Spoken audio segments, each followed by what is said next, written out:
Olá, meus amigos, sou eu aqui novamente, seu amigo, professor Jessé Cortez, tá bom? Seu professor de literatura, mais uma vez dando continuidade às nossas aulas. Mais uma vez, quero dizer, né, se você não pegou a apostila 2, muita importância, tá bom? No final da aula eu tenho uma bateria que ela vai ser postada na plataforma, tá bom? Aí você dá conta daqueles exercícios enquanto você não pegou a apostila, então né, enquanto a gente tem esse impasse aí, esse período para você ter acesso à apostila, tá? Na aula passada nós falamos da cantiga de amor, hoje vamos falar da cantiga de amigo. Então, ainda na temática, né, cantigas lírico-amorosas, hoje uma aula dedicada à cantiga de amigo, certo? Muito bem, então vamos lá então. Uma coisa que você não pode esquecer da aula passada. Então, nós estamos vivendo o período, né, estamos estudando o período chamado de trovadorismo. Por quê? Porque existia naquela época o servo livre. O servo livre era aquele que, das duas uma, né? Ou ele era um guerreiro, porque os feudos constantemente estavam em conflito, né, no que diz respeito a Portugal, a Península Ibérica, a Espanha também, né? Constantemente lutando contra o invasor mouro, né, invasor muçulmano, então constantemente em conflito, então precisava de uma força armada, onde o próprio senhor feudal era o líder, né, deste exército, ele era o comandante, né, ele era o general, certo? Pois bem, outra palavra que você não pode esquecer, o feudalismo. Então, é a organização social, a organização econômica da Europa. A Europa era organizada em feudalismo. Lembra? O feudalismo, sobretudo ali na Península Ibérica, ela é uma relação muito especial, muito peculiar, tá? Então, supostamente, todo mundo tinha o seu senhor. Ter um senhor não era uma vergonha. Ter um senhor era um privilégio. Então, o próprio senhor feudal, ele tinha um outro senhor, que era, no caso do pai do Dom Afonso Henrique, Dom Henrique de Borgonha, o senhor dele era o senhor rei de Leão e Castela. Então, ele prestava vassalagem a Leão e Castela, né? E dentro do seu feudo ele tinha também os seus moradores ali, né? As pessoas que moravam na sua terra. Eles prestavam ao senhor feudal uma vassalagem, né? Então existia o senhor e existia o seu vassalo. Não era necessariamente uma desonra, muito pelo contrário. Tanto quando o que acontecia? Existia dupla vassalagem, tá? Eu posso morar numa terra e também prestar vassalagem a um determinado senhor e a outro senhor. Aí tinha um código, né? Código de conduta. Então, por exemplo, se um senhor entrasse em conflito com o outro, né? Eu teria que defender aquele que eu jurei lealdade primeiro. Vamos supor que um senhor feudal estava lutando numa frente, um outro senhor feudal lutando numa frente. Quem que eu iria ajudar? Quem eu jurei primeiro, tá? Então existia todo um código, tá bom? Existia a aposentadoria da vassalagem. Então, por exemplo, eu já sou um soldado antigo, soldado velho, eu era encostado, né? Falei, não, você já serviu bastante, então você está aposentado. Existe uma aposentadoria para o vassalo. Então ele lutou, né? E ele ganhava o direito de ser aposentado. Então ele já não acompanhava, né? Tanto, bom, mas dependendo da urgência, se fosse uma guerra, né?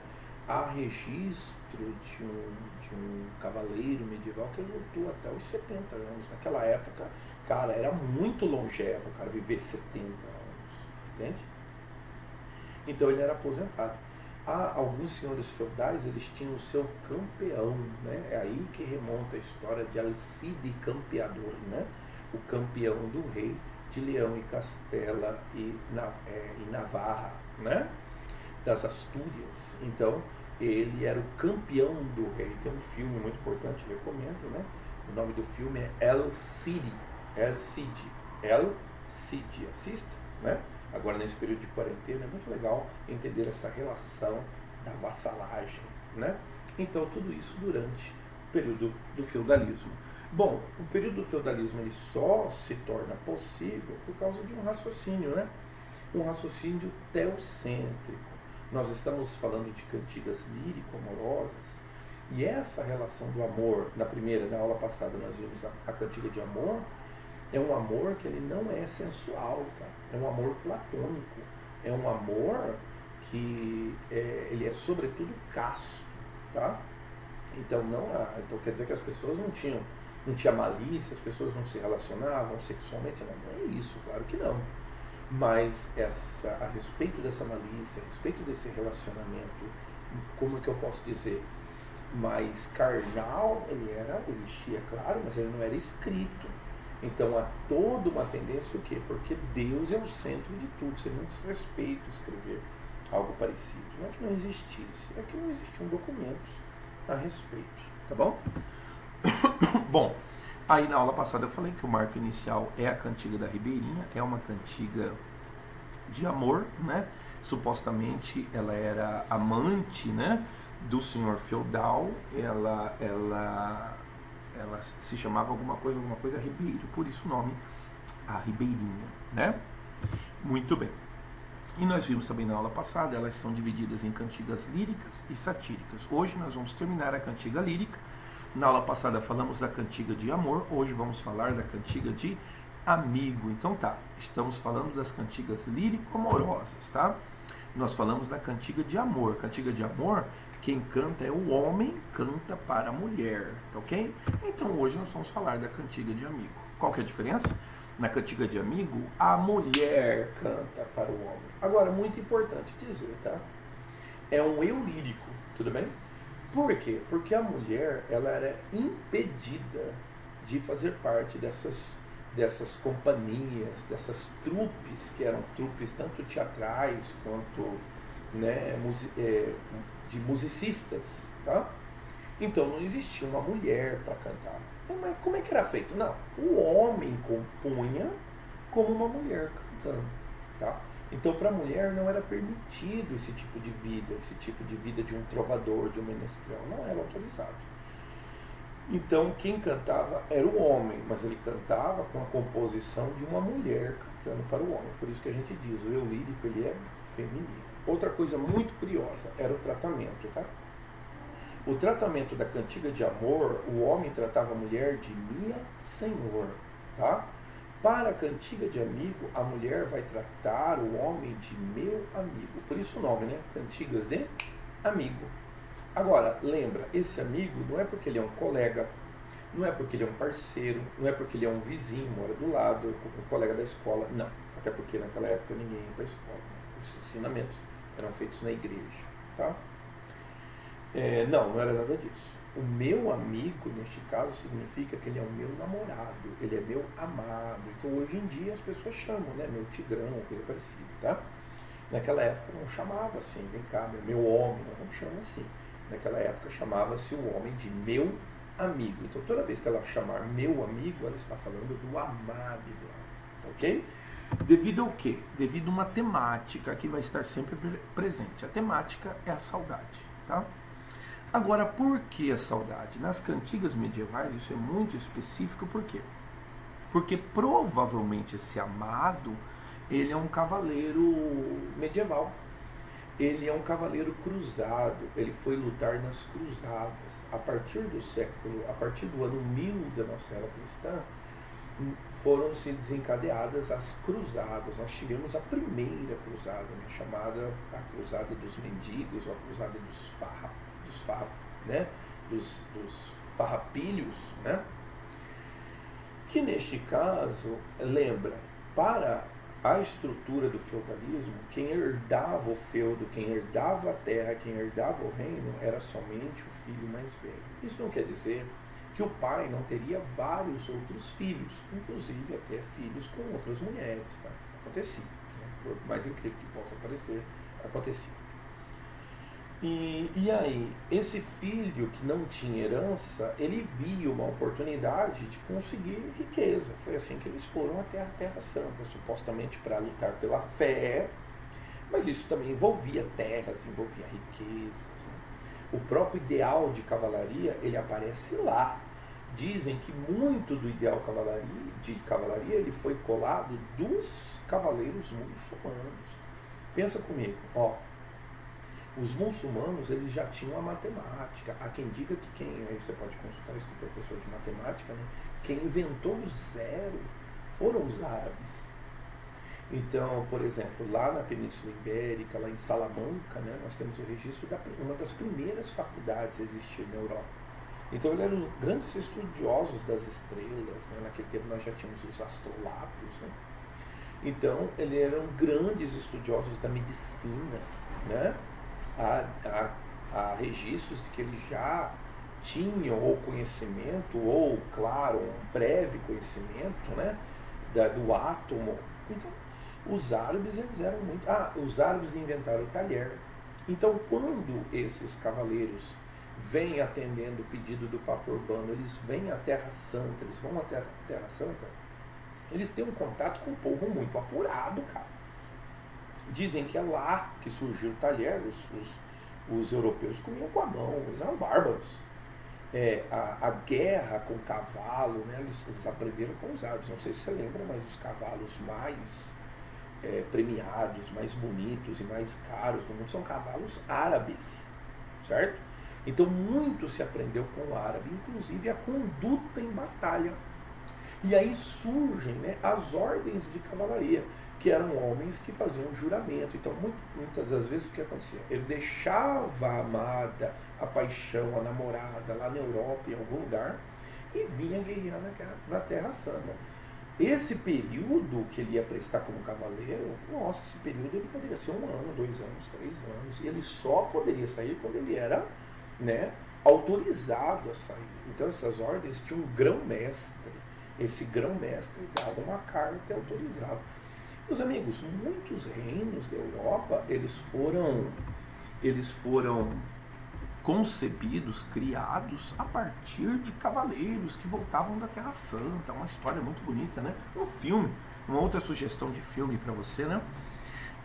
O filme Arn, o primeiro cavaleiro, né? O Cavaleiro Templário, Arne, A-R-N, como se fosse Arno, né? Só que sem o. É um filme, tá lá inclusive no YouTube, né? Assiste lá, que conta a história do nascimento do reino da Suécia. Então é um cavaleiro templário que vem e une o seu povo, né? Da mesma forma que o reino de Portugal também é intrinsecamente ligado a um cavaleiro cruzado, que é Dom Henriques. Dom Henriques luta na Terra Santa, vem para Portugal, por quê? Porque ele talvez não conseguiu as riquezas que ele esperava conseguir na Terra Santa, então vem lutar contra os mouros na Península Ibérica, onde ele conquista grandes vitórias, e assim o rei de Leão e Castela dá a filha e também um condado para ele, se torna Conde Henriques Dom Henriques de Borgonha, o Conde Henrique de Borgonha, que daí ele tem um filho, Dom Afonso Henrique, que nasce conde, né, herda a postura de conde do pai, mas aí se torna rei do reino de Portugal. Então, muito provavelmente, essa temática da saudade se dá porque esse amado foi lutar além, foi lutar na Terra Santa. E a gente fala Terra Santa, mas eram muitos lugares que tinham cruzados. Então, por exemplo, essa menina ela poderia estar vivendo ali no norte da Península Ibérica e o amado dela, o amigo, supostamente, estar lutando no sul contra os mouros, tá? Então foram várias ocasiões onde tiveram essas guerras contra cristãos e contra muçulmanos, chamados de cruzadas. Por isso a temática da saudade. Dizia-se que esse amado foi lutar no fossado. O fossado era justamente o lugar, né, da cidade fortificada muçulmana, moura, né, onde esses cavaleiros iriam lutar. E a história da Península Ibérica está repleta dessas histórias de cavaleiros, né, corajosos que deram a vida em nome do cristianismo. Pois bem, o amor ele é pueril, tá? A mulher ela é uma camponesa. Então ele sai um pouquinho do palácio e vai para o campo agora. Então ela é uma camponesa, ela vive ali no feudo e ela chora pelo seu amado, né? Então é um amor pueril. Lembra? Não há temática carnal, há temática sensual, tá? Não que não tivesse malícia, volto a dizer, não, mas não era escrito isso. Por quê? Porque nós temos um raciocínio, esse raciocínio é um raciocínio teocêntrico. Pois bem, nessa temática é um desabafo. Ela desabafa para a mãe dela, ela desabafa para as amigas, ela desabafa para a natureza. É muito comum os poemas sendo feitos para o mar de Vigo. É muito comum os poemas serem feitos para uma fonte. Ela reclama para uma árvore, tá? Então há um desabafo em meio à natureza, tá? Ela pode desabafar para a mãe, para as amigas ou até mesmo para a própria natureza. A linguagem ela difere, agora é uma linguagem mais coloquial, mas lembra, tudo ainda feito em galego-português, não é a língua portuguesa que nós conhecemos. É uma mistura daquilo que hoje se fala na Galícia e sobre aquilo que se fala, Galícia, não sei se você lembra, fica ao norte de Portugal, e aquilo que se fala em Portugal, né, que daí deu origem, no começo chamado de galego-português e depois deu origem à língua portuguesa, que já é outra coisa completamente transformada na hora que 1500 atravessa o mar, chega aqui ao Brasil, aqui no Brasil ela também se transforma, né? Mas hoje, devido ao acordo ortográfico, ela é grafada de uma mesma forma, tá? Mas ela tem origem no galego-português. O ambiente é natural, volto a dizer, o ambiente é o mar, é o bosque, é a fonte, não é mais o palácio. O palácio está para a cantiga de amor, a cantiga de amigo em meio à natureza, tá? Muito importante, provavelmente a inspiração está na própria Península Ibérica, então o que vai constar? Ela tem forte influência árabe, então a musicalidade, os elementos, os acordes são acordes árabes. Eu não sei se você lembra, se você sabe. O alaúde foi criado na Península Ibérica. O alaúde provavelmente ele tem origem árabe. Então o alaúde é um instrumento árabe que vai dar origem ao violão. Tanto é, né, que nós temos na Espanha o flamenco. O flamenco é uma música de inspiração árabe, né? É fácil, é só você andar pelo YouTube e você vai ver várias músicas de execução árabe, inclusive na dança, tá? É uma música considerada espanhola, mas ela tem forte origem árabe. Se você gosta de violão, coloca lá Recuerdos de Alhambra. Recuerdos de Alhambra, muito bonito as músicas, tá? E em Portugal, essa herança provavelmente fica por conta do fado.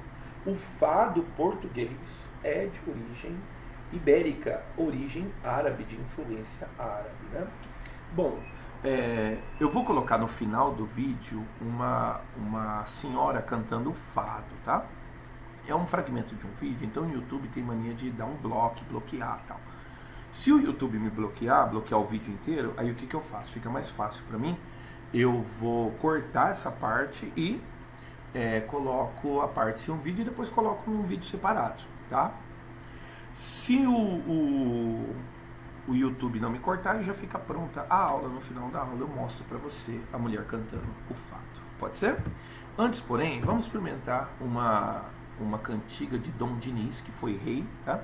E que foi também um trovador. Diz assim: sentada na ermita de São Simeão, cercaram-me as ondas, que grandes são, eu atendendo meu amigo, eu atendendo meu amigo. A palavra atendendo, muito provavelmente, seria eu pensando, eu dando atenção ao meu amigo, eu com os meus pensamentos no meu amigo, tá? Lembra, meu amigo é o meu amado, tá? Estando na ermita, frente ao altar, cercaram-me as ondas grandes do mar, eu atendendo meu amigo, eu atendendo meu amigo. Nota, tem uma parte que repete porque é um refrão, é uma música, tá? Não tenho barqueiro nem armador, morrerei formosa no mar maior. Perdão, eu atendendo meu amigo, eu atendendo meu amigo. Temos aqui a música, eu vou colocar no final, tá bom? Opa, exercícios. Diz assim: Mackenzie, assinale a afirmativa correta com relação ao texto. Ondas do mar de Vigo, se viste meu amado, ai meu Deus, se varra cedo.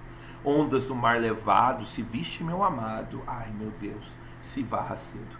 Verra é virar, ele virá cedo, tá? Do mar levado é danado, agitado, tá? É um mar agitado, ondas do mar agitado, tá bom? Bom, aí a Mackenzie pergunta, nessa cantiga de amigo, o eu lírico masculino, peraí, na cantiga de amigo, o eu lírico é feminino, então já está errado. Ah, a letra B está correta. Nessa cantiga de amor, não, confusão. A cantiga de amor é quando o homem canta. Então não pode ser uma cantiga de amor. Ele é uma cantiga de amigo. Tá? Tá tudo errado. Letra C. Nessa cantiga de amigo, certo? O eu lírico masculino é errado. Na cantiga de amigo, o eu lírico é feminino. Tá? Letra D. Nessa cantiga de amor, errado, é uma cantiga de amigo. Estaria certo se fosse uma cantiga de amor, o eu lírico é masculino. Contudo, notem, ondas do mar de Vigo, se vistes meu amigo. Então, trata-se de uma cantiga de amigo e não uma cantiga de amor. Olha a letra E. Nessa cantiga de amigo, o eu lírico feminino dirige-se às ondas do mar para expressar sua ansiedade em relação à volta do amado. É verdade, é uma cantiga de amigo e o lírico é feminino. Se você jogar aí, a seta, ela vai cair na letra E. Certo? Meus amigos, eu vou colocar agora o vídeo. Se o YouTube derrubar o meu vídeo todinho, fica mais fácil para eu editar. Aí eu corto essa parte final e não perco a minha gravação, a minha aula. Tudo bem? Vou colocar agora para que vocês experimentem, né, o depoimento aqui do nosso amigo em relação ao fado, chamada Tia Alice. Experimente aqui conosco agora. Na Tia Alice e nunca tinha visto a Tia Alice cantar o fado. Uma senhora forte, em cima de uma caixa, sentada num banco à frente da caixa registradora com os seus clientes e os seus amigos, e que numa noite eu entro e está ela a cantar o fado. E disse coisas tão bonitas, das quais muita gente não consegue falar. Almas vencidas, noites perdidas, sombras bizarras. Na moraria, canta rufins, choram guitarras. O amor assim, cinzas e uma libertão. Tudo isto existe, tudo isto é triste, tudo isto é fado. O amor assim, cinzas e uma libertão. Tudo isto existe, tudo isto é triste, tudo isto é fado. Excelente. Pois bem, essa foi uma pequena demonstração, né, do que vem a ser o fado. O fado tem suas raízes na própria Península Ibérica, muito provavelmente na própria cantiga de amigo, tá? Volto a dizer, existem exercícios agora na plataforma, tá, com essa dificuldade que nem todos têm o livro. Então, faça os exercícios da plataforma logo à tarde. Eu postei também exercícios para que você possa fazer de tarefa, tá ok? Um abraço, até a próxima, tá ok? E semana que vem estaremos juntos novamente, tá ok? Um abraço, meus amigos, e até mais. Olá!